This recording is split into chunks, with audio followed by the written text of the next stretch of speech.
ngibingelele ubhuti nababukeli bakho. Igama lami nginguSindi Ngakampele endaweni yaseBhekuzulu eZwelisha isigodi. Nginenkinga la, ngidinga usizo ngomntanami womfana oneminyaka ewu-17. Lo mntwana ngizothi unesimo semimoya emibi ngoba ukwenza kwakhona kukhombisa kanjalo. Ubesemqashweni lo mntwana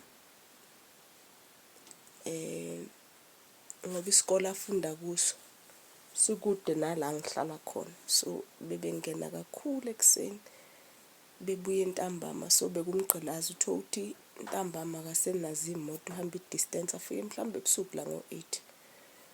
So kwaze kwadingeka ukuthi mfunele indawo yokuhlala ngenxa yokusabela ukuphepha kwakhe. Sayithola-ke indawo yokuhlala, wahlala. Ukuqala kwakhe bangifonela esikoleni babemukisa eklinikhi bathi wavele wawa. Uthe mayewa wadlikiza, wakhipha amagwebu, wapheqa amehlo njengomntwana ongathi umphefumulo uyaphuma noma useyandlula emhlabeni. Uthisha wakhe-ke uthi babe-athendile wamthatha wamfaka emotweni bamphuthumise eklinikhi. Uthi nabefika eklinikhi akuphelanga ngisho 15 minutes bemfaka i-drip wavuka. Uthi mevuka lapho wathi ufuna ukubuyela esikoleni. Uthi uthisha wathi ayi, ngeke ukwazi ukubuyela esikoleni, into efanele yenzeka kutholakala umama wakhe azokulanda kwamanje ekhaya ngoba usuphazamisekile vele, lento iyathusa, ngeke usakwazi ukuqedela ukufunda, ngcono uhambe uye ekhaya uzobuya kusasa. Uthi uthisha ayisamshiyanga ngoba bangifonela-ke eklinikhi kwathiwa somlanda. Safika-ke sabuya naye, ayi kwangathi kuyathula ngaphinde ngimbuyisela. Mangimbuyisela kwaphela u-2 weeks. Makuphela u-2 weeks nge-weekend yakhona lapho sekufona abakamakhelwane bangala ehlala khona, sekuthiwa hayi kuyoshaya u-8 ebusuku. Sebethi hey kube enganeni, nayo ingane siyakhala. Ngibuze kwenze njani, athi ma lento le ingama-voices. Ukuqala kwayo ngivele ngizwe ngathi umoya uyavaleka, ngizwe ngathi kukhuphuka into la, umoya uyavaleka. Makukhuphuka into umoya uyavaleka la bese amehla ayashintsha. Wathi yabo ukushintsha kwamehla amabamhlophe ngibe sengiwa. Uma ngabe sengiwile okwenzeka emva kwaloko angibe ngisakwazi. Bangitshela emva ukuthi sengiphapheme ukuthi bengenzani ngithini. Wayesethatha ifoni wanika umama kulowo muzi okuthiwa wangena kuwo ngaleso sikhathi esephethwe ilento. Lo mama wathi eyi umntanami ungene la elwa ethi ufuna umntwana wala ekhaya. Wathi kunomntwana la ekhaya omncanyana nje usemncane akakangeni ngisho grade R. Wathi belwa emkhomba ethi ngifuna lo mntwana lo kuthiwa unamandla kabi lo. Mangathola igazi lakhe hayi yonke into ingahamba kahle. Uthe isimvimbeke, uthi simvimba, uthi masimvimba uyalwa unamandla. Wathi kwa voice isishintshile ngathi ivoice yendoda endala, futhi nale indoda endala le ivoice yakhona iphindaphindeke kathathu ubukhulu bayo. Uthi simvimbe, uthi masimvimba uthi ngibona ukuthi hey uyasitakaza ngempela. Uthi ngithumezele lo munye umntwana wentombazane uthi akangilethele isiwasho sotswayi. Uthi alethe isiwasho sotswayi, mayelethe isiwasho sotswayi alethe nesamanzi. Uthi ngimphonse ngalesiwasho sotswayi, ngimphonse ngamanzi, ngimphonse ngesiwasho sotswayi, ngimphonse ngamanzi kuze kufike ukuthi uyadamba. Uthi ngoba sathi masimvimba sithatha ingane sithi iyovalelwa ekamerweni, sathi sabalekisa ingane sathi ngeke yavalelwa ekamerweni ingane. Uthi wabe selwela into eyodwa emva kwalokho. Uthi wabe selwela indaba ukuthi usethi ngoba angikutholi lokho kuthiwa angizokuthatha, ngidedeleni ke ngiphume ngihambe emfuleni. Lo mama uthi ngambuza ukuthi uya emfuleni usuyofunani emfuleni? Uthi wathi akusokweni lokho, ngidedeleni ngihambe emfuleni. Futhi le ngane le ngeke uphela uJune isaphila. Uthi lo mama ngibuza ukuthi uma usho njalo wena ubani kanti awusiye yini uBongumusa? Uthi wathi uBongumusa akekho njengamanje, anikhulumi noBongumusa, niyangidina nje manilibele nimemeza uBongumusa, akusuBongumusa lo. uBongumusa akekho la, yithi esisebenzayo njengamanje la. uBongumusa simgcinile, yithi esisebenzayo la, ngoba anifuni ukuthi senze lokho esifuna ukukwenza. Sesiyahamba kuBongumusa akeze ukusinda, iphelile indaba yakhe, awuzukuphela uJune esaphila. Uthi lo mama silweke manje sesivimba ukuthi ke lento ingaphumi nomzimba wengane, ngoba isisho kanjalo. Uthi silwe izithambe, ilwe izithambe, alale phansi athambe ekhemelele. Uthi ngesikade bese yaphaphama, uthi mephaphama kugcwele amanzi. Uthi wayedonsa kunetafula elikhulu, uthi bedonsa ngisho itafula elikhulu elinemlenze. Uthi walidonsa letafula walisakaza ngasemnyango. Nami ngathi mangifika kulo muzi ngilibheka lela tafula, ile tafula leli adayiswe emafanisha shop engazathi mowabheka anenyawo ezinkulu, kwalona iplanga la khona ngaphezulu ngathi liphindeke kabili adeke. Kodwa ngalifica nami liqhikezile. Kwathiwa walibamba nje ngathi angazi wayibamba ini, walibamba nje walijikijela le. So nini sambuyisa la ekhaya ke, ngabuya naye la ekhaya. Mangibuya naye la ekhaya, ayike mefika la ekhaya kwangathi umntwana uright. Nake emalangeni sekumvuka uphuma njengomuntu oyokhuluma nefoni, khuluma nabangani bakhe, esikoleni bayamthandazela. Webhuda angazi mina kwasukaphi ngoba samgcina nje ehlele kurawundi ekhuluma nefoni. Ngabuya endlini enkulu ke mina ngoba ngiyabanda, wayeshudile nakulelo rondo eshudile eminyango. Lo ngithi phuma lapho athi angizophuma ngisakhuluma no classmate. Kodwa ngase ngimuza ukuthi kwiphimbo lakhe kwase kushintshile, ezwakala njengomuntu okhalayo ulisizi. Ngibuye la, mangibuya la kuphela ngisho isikhathi esingakanani, usisi wami omncane angimemeza athi hayibo, nange phuma ngesango, kwase kungo-7:30. Nange phuma ngosango, mangithi ngiyamemeza ngithi uyaphi, uthi uyokhuleka. Ukuphuma nje kwami, umntwana akasabona. Masiphuma ngesango kunendawo ngapha, kunesiganga somlungu, indawo yomlungu ngapha eceleni kwala ekhaya. Mangiphuma nje umntwana akasabona, ifoni seyilahle khona lapha esikhotheni. Masequmisele seqela ngale komsele sesingena eplazini lomlungu. Umntwana akasabonakali nangokhala. Sesiyalandela ke manje siyafokisa ukuthi ngabe ushonephi. Ngesikhathi nje sincane akasabonakala. Sesiyalandela ke siyafokisa manje, siyalandela siyafokisa ukuthi ubhekephi. Ngiza mina ngithi kulaba ngoba mina ngangasakhona ukugijima, ngithi kulaba uyazi la ningamthola khona nje bethe uyokhuleka, kodwa ngazi noma nizomthola esaphila yini. Kodwa hambani niyelenza ngathi niyazi ngasemfuleni kunekanari enkulu ephehla amanzi enzansi lapho, nizomthola ngalapho, gijimani ngizonilandela. Bagijima bathi nebeqa umgwaqo nje beqa umgwaqo bengena indlela ethi ibheka ngakhona ekanareni, bathola icathulo seshi amaphaca sewashiye lapho. Bathi nebeqhubeka bathola ibhlukwe, mawungena esikhinsini usubheka ngakhona ekanareni. Ngithi mina qinisani ke nje banithola impahla kanjalo. Bagijima bebefica bamfica useme phezulu kwekanara vele, usechaye izandla ukuthi uyayilengisa. Bathi nebethi bayamemeza avele babheke kancane ngoba mina ngangisa angisekude, bangichazela bona ngoba bafike kuqala, vele ababheke kancane. Ngibezwe bememeza bethi phuthumani, la ngifuna ukuyiyelisela, ngimemeze ngikude nginjalo.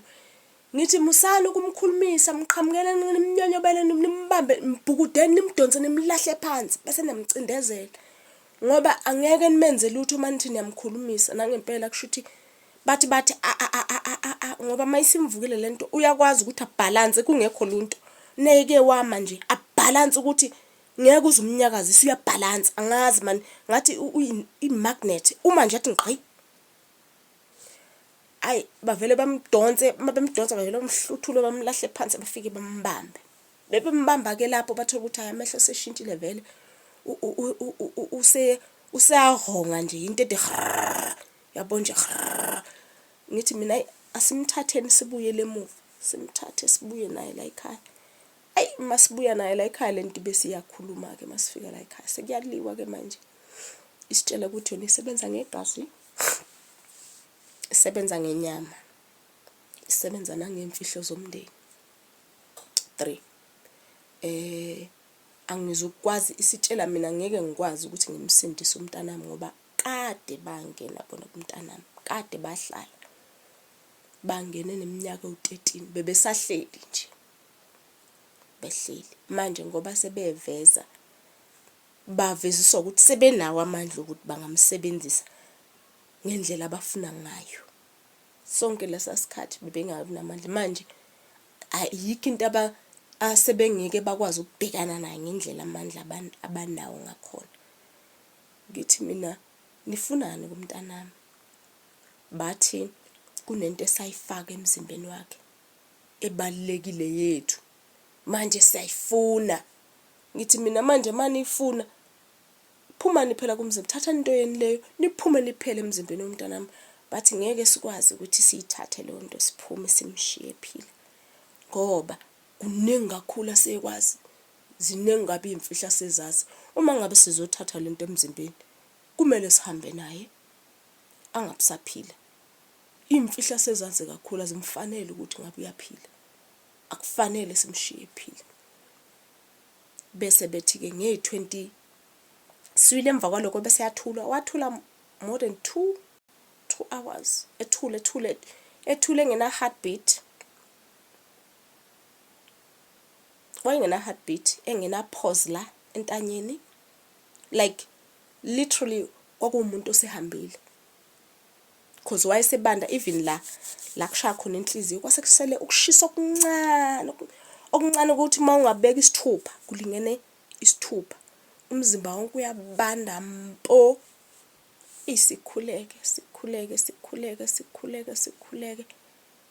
wabuya kuyoshaya u12 sibuye naye ngo9